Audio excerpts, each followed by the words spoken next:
Hello, this is Alison and this video is about point of view, and the short story to be analyzed is The Old Man at the Bridge by Ernest Hemingway. Let's continue with a definition of point of view. It is the writer's way of deciding who is telling the story to whom. Establishing a clear point of view is important because it dictates how your reader interprets characters, events, and other important details. Point of view is what the character or narrator telling the story can see, his or her perspective. The author chooses who is to tell the story by determining the point of view. Depending on who the narrator is, he or she will be standing at one point and seeing the action. This viewpoint will give the narrator a partial or whole view of events as they happen. Now, what point of view isn't? Many stories have the protagonist telling the story, while in others, the narrator may be another character or an outside viewer.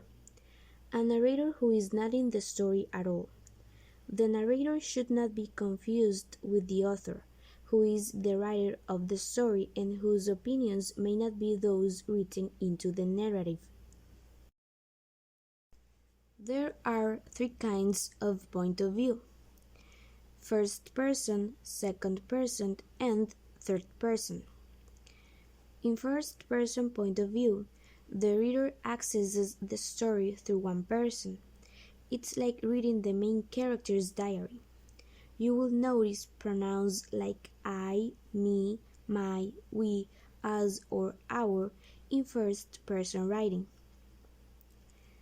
In second person, the narrator is speaking to you. This isn't very common in fiction, unless the narrator is trying to talk to the reader personally. We see second-person point of view mostly in poems, speeches, instructional writing, and persuasive articles.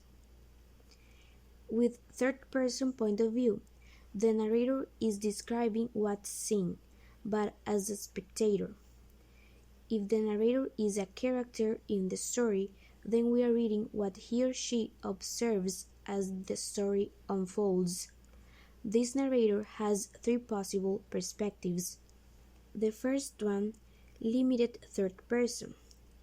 In limited third person, the narrator sees only what's in front of him or her, a spectator of events as they unfold and unable to read any other character's mind. The second one, an omniscient narrator, sees all, much as an all-knowing God of some kind. He or she sees what each character is doing and can see into each character's mind. This is common with an external character, who is standing above, watching the action below. Think of a person with a crystal ball peering in. And the third one, the limited omniscient third-person narrator, can only see into one character's mind. He or she might see other events happening, but only knows the reasons of one character's actions in the story.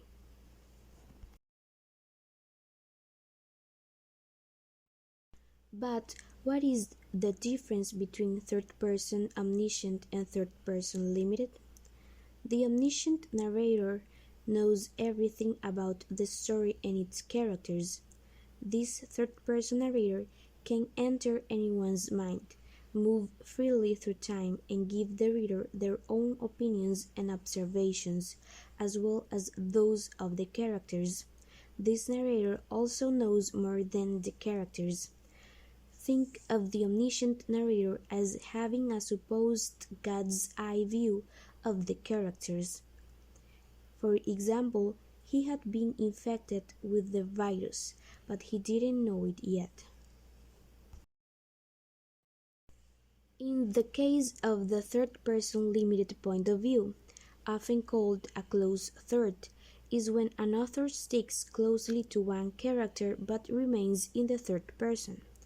This style gives you the ability to be inside a character's thoughts, feelings, and sensations, which can give readers a deep experience of character and scene. Now, what is the importance of point of view? Point of view is essential in a story because it helps the reader understand characters' feelings and actions. Each character will have his or her own perspective, so whoever is telling the story will impact the reader's opinion of other characters and events. Additionally, reading the story from a character in the story versus an external character changes the amount of information a reader has as the story unfolds. With an omniscient third person, we can see everything before other characters do, which gives us forewarning about other events. With a limited third person, we are not allowed to see other events until the narrator does so. This may leave us with more surprises as we read. Finally, point of view analysis in The Old Man at the Bridge. The short story by Ernest Hemingway is a first-person narration. The storyteller is one of the characters and presents events that he has experienced, which makes him a reliable narrator. In the story, the narrator acts as an observer of external events. Consequently, he has limited knowledge of what is happening. He does not know when the fascists will attack, but can make assumptions. Also, he does not know more about the old man than the character tells him. And that would be all for this video. Thank you for watching until the end.